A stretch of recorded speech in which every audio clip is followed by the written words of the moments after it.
Hello students, welcome to my YouTube channel. तो आज हम लोग पढ़ेंगे इस वीडियो में multiplication of algebra means algebra के टर्म्स को आप कैसे मल्टीप्लाई कर सकते हो, हम आज वो सीखेंगे। तो चलिए वीडियो को शुरू करते हैं। तो सबसे पहले अगर हमने एक क्वेश्चन ले रखा है 20 PQ और 23XY, इन दोनों को अगर हमें मल्टीप्लाई करना है तो हमें क्या करना होगा, तो हमें लिखना होगा सबसे पहले 20 PQ। क्योंकि हमें इन्हें मल्टीप्लाई करना है तो हमें यहाँ पे मल्टीप्लिकेशन साइन देना होगा। उसके बाद हम लोग लिखेंगे 23XY। उसके बाद फिर हम लोग इसे मल्टीप्लाई करेंगे। तो जैसे हम लोग सिंपल मल्टीप्लाई करते हैं वैसे ही हमें मल्टीप्लाई करना है। तो यहाँ हमें दिख रहा है 20 और यहाँ दिख रहा है 23। तो इन दोनों को जब आप मल्टीप्लाई करोगे तो ये हो जाएगा 460। इसके बाद यह है यहाँ PQ है और यहाँ XY है। तो जो भी यहाँ पे लिटरल कोएफिशिएंट है हमें वो लिख देना है। तो यहाँ पे लिटरल कोएफिशिएंट इसका है PQ, तो यहाँ लिखेंगे PQ और ये है XY। तो हमारा जो मल्टीप्लिकेशन करके आएगा वो आएगा 460 PQ XY। तो चलिए नेक्स्ट देखते हैं। दूसरा जो क्वेश्चन है वो है हमारा 2x² y 5xy and 7z।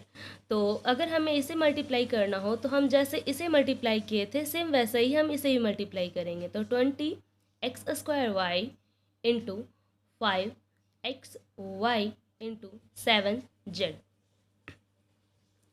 इसके बाद हम लोग लिखेंगे जैसे मल्टीप्लाई करते हैं वैसे ही 2 × 5 × 7। तो ये दोनों मल्टीप्लाई होकर के आ जाएंगे 70। उसके बाद x² है, यहाँ x है, तो यहाँ x² है और यहाँ x है। तो जब x² को x से मल्टीप्लाई करेंगे तो ये हो जाएगा x³। यहाँ बाई है और यहाँ बाई है, तो बाई और बाई को मल्टीप्लाई करेंगे तो ये हो जाएगा बाई²। फिर है यहाँ z, तो यहाँ लिखेंगे z। तो इस तरीके से मेरा मल्टीप्लिकेशन हो जाएगा 70x³ z।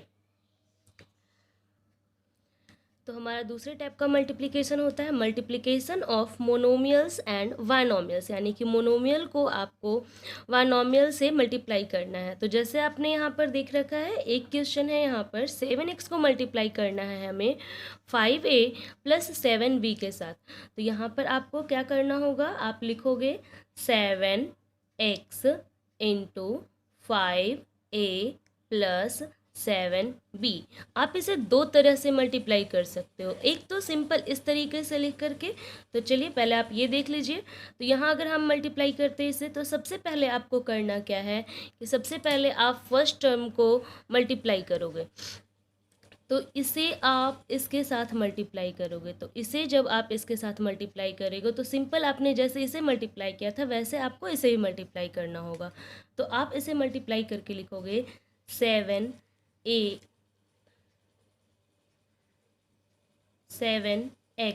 Into 5a।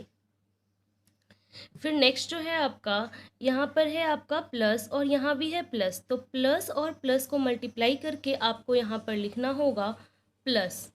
Next जो है वो आपका 7x को अब मल्टीप्लाई करना है सेकंड में आपको 7b के साथ।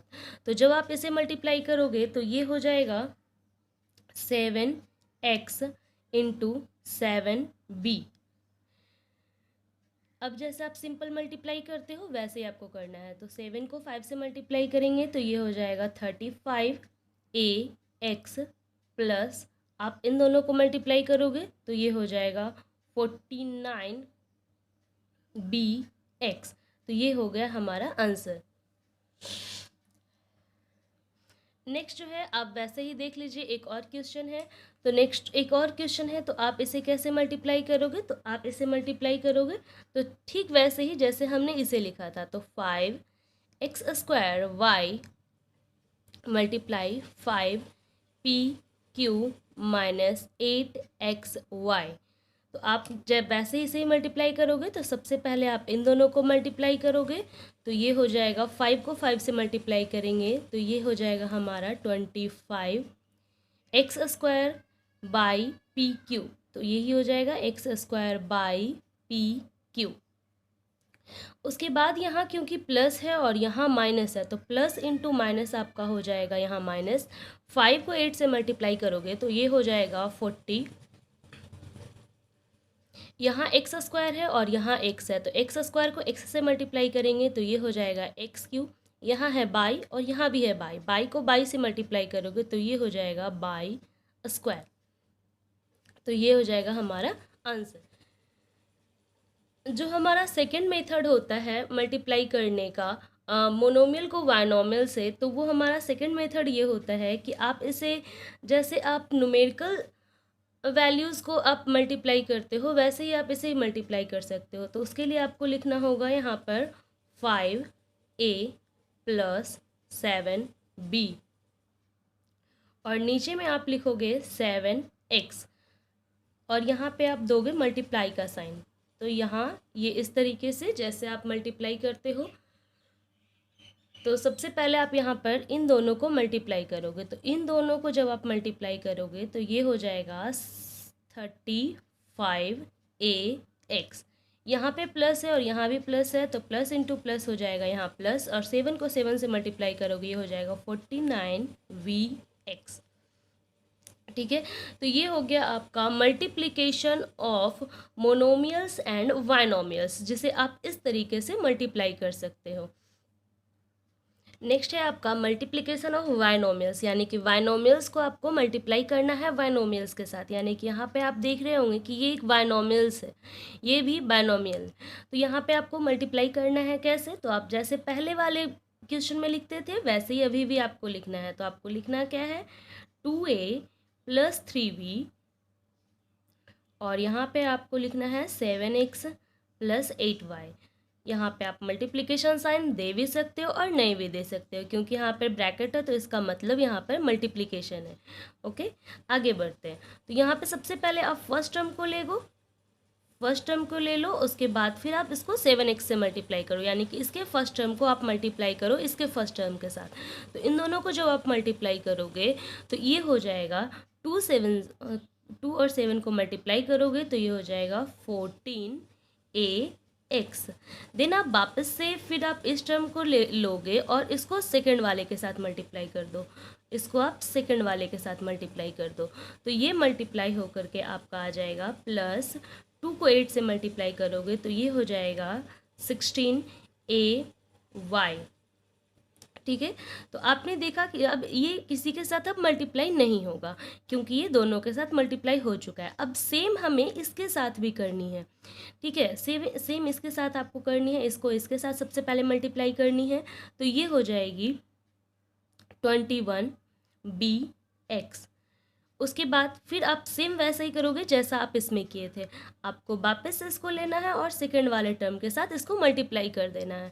तो अब ये हो जाएगा प्लस 3 को 8 से मल्टीप्लाई कर दोगे तो ये हो जाएगा 24by। अब यहाँ पर आपको एक बार देख लेना है कि अगर जिसके भी टर्म एक समान होंगे आप उसे ऐड या सब्ट्रैक्ट कर सकते हो। ठीक है, तो ये तो हो गया मेरा मल्टीप्लिकेशन ऑफ बायनोमियल्स, यानी कि बायनोमियल को बायनोमियल के साथ आप कैसे मल्टीप्लाई करोगे। तो सबसे पहले आपने देख लिया कि ये कैसे होता है। ठीक है, चलिए तो हम नेक्स्ट क्वेश्चन ले लेते हैं। नेक्स्ट क्वेश्चन है आपका 5p - 7q × 8p - 7q। अगर आपको इन दोनों को मल्टीप्लाई करना है तो आप क्या करोगे, तो आपको पता है हम अभी तो आपको ये वाली के साथ सबसे पहले इससे मल्टीप्लाई करनी है फर्स्ट टर्म को लेकर के। तो आप जब इन दोनों को मल्टीप्लाई करोगे तो 8p और 5p मल्टीप्लाई होकर के हो जाएगा 40p²। आगे है आपका, फिर आप वही करोगे, इस फर्स्ट टर्म को लोगे और इसके साथ मल्टीप्लाई करोगे। तो क्योंकि यहाँ प्लस है और यहाँ माइनस है तो प्लस इंटू माइनस हो जाएगा आपका माइनस, और यहाँ आपके हो जाएंगे 35pq। इसके बाद फिर आप सेम वही करोगे, इस टर्म को लोगे और इसके साथ मल्टीप्लाई करोगे तो ये हो जाएगा -56pq। इसके बाद यहाँ आपने देख रखा होगा यहाँ माइनस है और यहाँ माइनस है, तो माइनस इंटू माइनस यहाँ पे हो जाएगा प्लस, और 7 को 7 से मल्टीप्लाई करोगे तो ये हो जाएगा 49, और q को q से मल्टीप्लाई करोगे तो ये हो जाएगा q²। स्क्वायर। ठीक है, अब जो कि हमने पहले भी बताया आपको कि अगर जो सेम टर्म होगा तो आपको उस सेम टर्म को या तो प्लस कर देना होगा या तो माइनस कर देना होगा। तो आपने यहाँ पर देखा होगा कि यहाँ भी पी क्यू है और यहाँ भी पी क्यू है।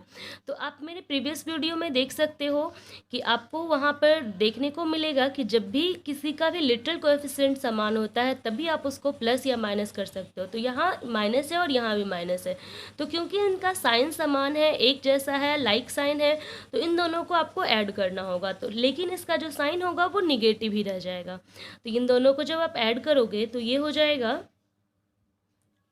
91। 91 पी क्यू लिखोगे प्लस 49 क्यू स्क्वायर लिखोगे और इस तरीके से ये मेरा आंसर हो जाएगा।